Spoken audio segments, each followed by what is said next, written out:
Today on Practical Church Planting, we're talking about an event we do called $2 Trivia Night, what it is, and how you can do it.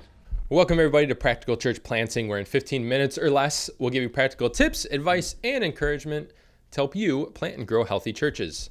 My name is Brian Androsian. This guy, his name is Dylan Dodson. And today we're talking about Trivia Nights, what it is, what it means, and how you can use it. So we do something every month called $2 Trivia. Yes. And so we just want to share with you whether this is something you want to do or maybe you never thought of, because, you know, in church planting, you're always up for new ideas. Sure. That has turned out to be probably the best thing, the most fun thing we do, and we do it every single month. Yeah. It started out from a really terrible idea. Yes. Called Free Pizza Fridays for the first 3 or 4 months of 2018. We bought pizza and nobody came for the most part, and it was a failure. If you want to hear more about our failures, listen in to the last episode. That talks about 8 terrible decisions that we've made as a church. Yep. But it turned out to a great thing. So $2 Trivia Night evolved from Free Pizza Fridays to Trivia Night. Mm-hmm. And then we still bought snacks and supplies, and it's like, this is kind of expensive. We're not exactly sure how many people are going to come. So then we transformed it to $2 Trivia Night to help cover the supplies, because $2 is not bad at all. Yeah. And then we took it a step further and themed them a couple of months ago. And now I think we have actually found something that really is really cool. Now, Brian, you are the trivia king. So why don't you explain to us what $2 Trivia Night is, and then we can talk about how they could do it. Yes. So what is $2 Trivia Night? So for a while, like you said, we were doing just Trivia Night, where it was people would come, they'd pay $2, and we'd have 3 different categories. I would make them up. It was just kind of random stuff. You know, we'd have some food or snacks. We'd have food. There's no like really themed anything. We just kind of have snacks to eat, and trivia. It was okay. It was fun. The last Friday every month, 7 p.m. Yeah, which was all right.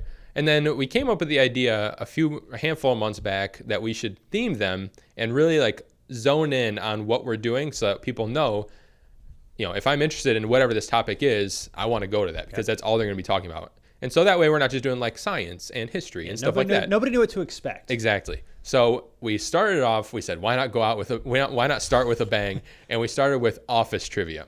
The show, The Office. The best thing ever. Is the best thing ever. I know what you're thinking. You're like, this is many years too late to do The Office. Just you wait until you hear one of our other ideas. But so we started with The Office. We said, this is something that we're all interested in. At the very least, we'll have fun. If people don't like it, it's worth trying. And people loved it. It was the best one we did. So we decorated the space like The Office. If you're a fan of The Office, we put like half blown up gray balloons from masking tape from the ceiling. All questions were themed like The Office. We put Office kind of clips in between rounds. It was awesome. We had people that have never come to the church come to it just because they like the show. So $2 Trivia Night, explain what the rounds, what does that even look like? Yeah, how it works. So how we do it is we do 3 rounds. Each round consists of 7 questions, and those questions relate to whatever the topic of that round was. So for that one, I don't remember what the topics were, but they're all office related, but they're all separate. So you could still focus on something each episode or each category, each round. But then each question relates to that category. Get my tongue tied here. This is hard to talk about. And then we have people split up into teams. Teams submit their answers. I add them up. The winner gets a prize. Right now, and pretty much you get one. How we do it is you can wager 1 through 7 points. Oh, you want to go in the nitty man, gritty? I want to know how to do trivia. All right. So if you've never been to bar trivia, we give them 1 to 7 they can wager between 1 and 7 points for each question in the round.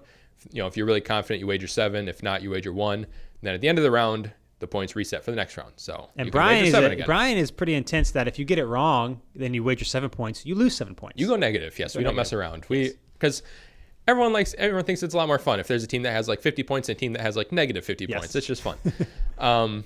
But so that's pretty much the way we do it. I stand up there with my computer. I have an Excel spreadsheet up that I just kind of add it all up, and then it automatically adds it at the end. It's not super complicated. We have the questions on the screen right next to you. Yes. And then the prizes, we actually make them. I mean, we end up giving Chick-fil-A gift cards, but like for the Office one, we gave away Beats as a joke first. Stuff like that. For a while, what we did before we themed them, and this is something I would recommend not doing, is we did kind of joke prizes. Like we'd get stuff from the dollar store that's just kind of like, it's funny because you won something that nobody really cares about, you know, and it was kind of funny once. And then we realized that if people aren't going to keep coming back, even though they're not in it to really win a prize, it's more for the experience. But people aren't going to keep coming back if they feel like we don't actually put any thought into what they're getting. It's literally like a $5 gift card to Chick-fil-A, but it's nice. Yeah. So we did that. And then the next month we did Are You Smarter Than a Fifth Grader? Yep. We had cafeteria food, so we had like Sloppy Joes, and we had Yoo-Hoos, which were awesome. And we had some of the women here dressed as lunch ladies that were serving it. And it was great. And so each category was a fifth grade school subject, and then when it was done, what they won was a Chick-fil-A gift card. Yep. And we gave them a certificate that said they made the honor roll. Right. It's just kind of fun. In October, we're doing Spooktacular, so it's Halloween questions and just fall questions with fall food. And then in November, we're doing Friendsgiving. Yes. Based off the show Friends. Because it goes together so awesome. Yes, which is way older than The Office. And we found too, when we actually specified this, yes, if you're not interested in The Office or Friends or Smarter Than Fifth Grade, you're not going to come. But at least you know what to expect. So if you want to watch that or you're interested in that, you'll come. Yep. But also when we promote it on Facebook and stuff, people in the community, they're not just going to go to, especially a church for trivia. But if they're like The Office, we had someone from the town over come because he saw it was The Office and it worked. And then people invite their friends because it's The Office and it works. And so when people know specifically what it's about, like, oh, I'm interested in that topic. And the cool thing too, after a few months, is that people have started to see, though, this is actually fun. Yeah. Because I think one of the hard things with churches when we do events and stuff is like when people don't know how it's going to go, they're not as likely to show up, and they're definitely not as likely to invite their friends. Yeah. Yeah. One reason we really started to theme them and really like get specific on the theme is you can say it's trivia night, but when people see it, if they don't go to your church, when they see it's hosted at the church, they're automatically going to assume there's some sort of religious aspect to it. Churches don't host just events; they host church events. There's always a reason that they're trying to get us to do something for. Exactly. So if when we say we're hosting the Office trivia, whether you're interested in trivia or not, if you're an Office fan, you're at least going to be like, "There's a church hosting Office trivia." I'm at least curious enough to click on it, see what it's about. And like you were going to say, don't do Bible trivia. Yes. So that's one thing I was going to bring up, because I've had multiple people ask, like, when are you going to, your church, when are you going to do Bible trivia? Never. I will put my foot on the ground. I will never do Bible trivia for a couple reasons. And this is kind of where you're going to run into it. You're either going to make people feel, you're going to completely kick out all non-Christians. No non-Christian is going to come. But even people that are Christians that come, you're either going to, pretty much all you're going to do is make people feel really bad about their Bible knowledge. Yep. Because it's all teams, so people, weigh in and give their thoughts. And the only thing that's going to come of it is people saying, I don't know the answer to these, but this other person does. This makes me feel bad about myself, makes me feel like I'm not as good of a Christian. And honestly, one of the fun things about trivia is you kind of make fun of the team that's losing. It's all fun. Everyone laughs together. And that is not fun, to make fun of the team that knows least about the Bible. So if you're watching this and you're like, this is a good idea, but I don't like how worldly it might be, or how secular it might be because you're not doing Bible stuff, I would say don't do it before you do Bible trivia. This is literally the reason we do this is not to bait and switch anybody. It's literally to let people know, hey, we like to have fun. And this is a great, easy place for someone to invite their friend to the church, and it's not a church thing. They can get to know some of the people. They can see the space. They can get comfortable here. And so what we would recommend, again, we charge $2 because it's cheap because we provide food or snack. We don't do childcare or anything like that. Again, we kind of going for a younger demographic here, or if you have older and you don't have to, if you don't have kids that you have childcare for. But we don't do childcare. That's why it's at 7 o'clock. So it's not at 6 or 6:30. We don't necessarily provide dinner, right? Snacks. But we do it every month, so the consistency helps. And it's just an easy way, fun way. And the point is just for us to reach out to the community. What happens is some new people come. It also helps people within your church hang out and get to know each other, not at a church setting. So that helps build relationships that way. So go ahead. What are you going to say? I have a question for you. Okay. All right. One thing I was going to add in just the church kind of growing together is one thing kind of try and do is split people up. We don't, form the teams, but see the same group always getting together, try and split them up, because people do get to know each other really well. Like we've had new people who just started coming to the church and come to trivia. And that's when like relationships really started to form, because they're arguing with each other and they're having fun together. That's the cool thing. Is like you're not having to sit there and try to make conversations with a new person. Like we're giving you something to talk about. Very true. So it's really easy. So let me ask you this. I'm listening to this episode. You're saying you do $2 trivia in your space with the TV and with the screen, and you have a space to do it. I don't have any of those things. How can I do this?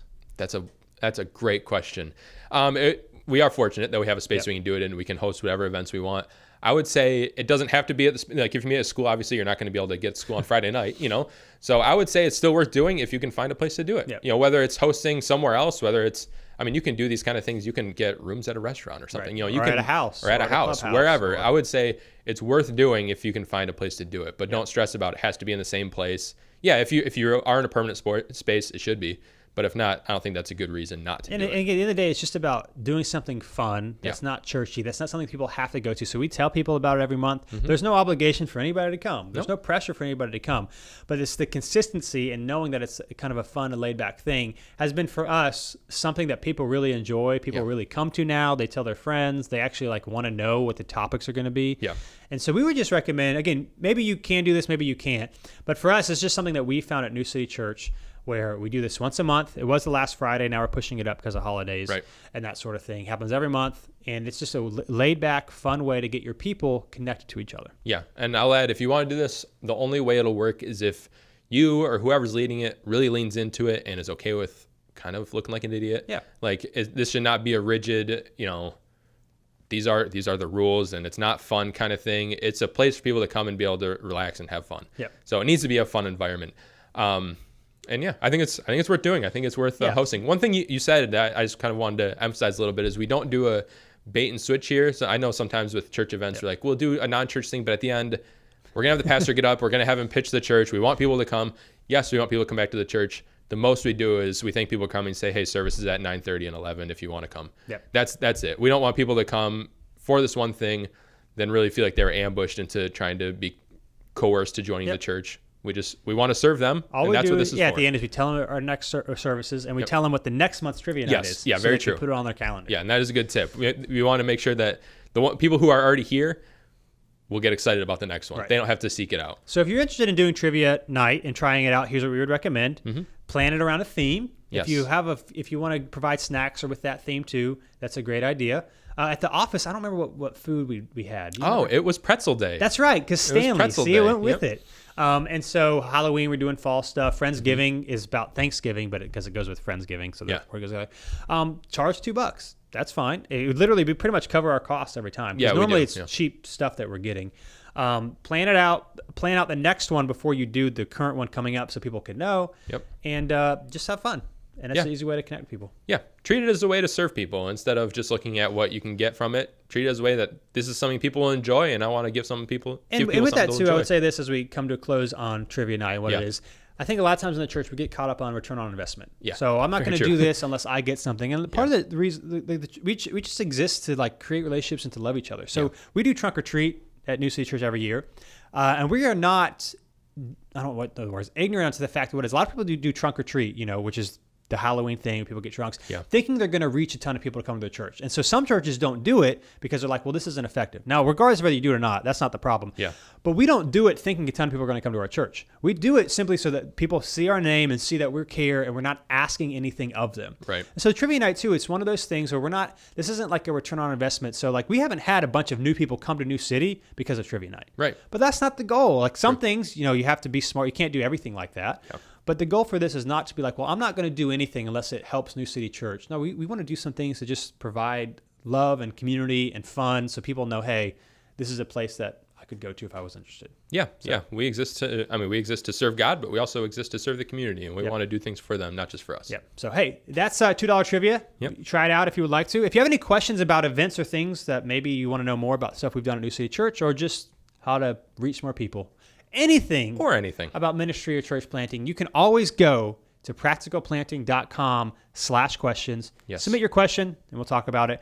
And as we like to say from time to time, if you find this helpful, share it with your friends. Let's plant better churches together. Yeah. So until next time, we'll see you on Practical Church Planting.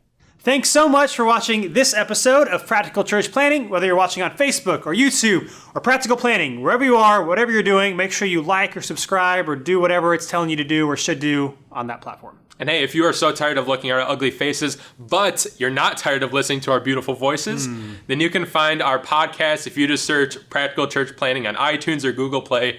Make sure not to just find it, not just to listen, but to subscribe. Make sure you subscribe. Brian, tell them to subscribe. Subscribe. See you next time.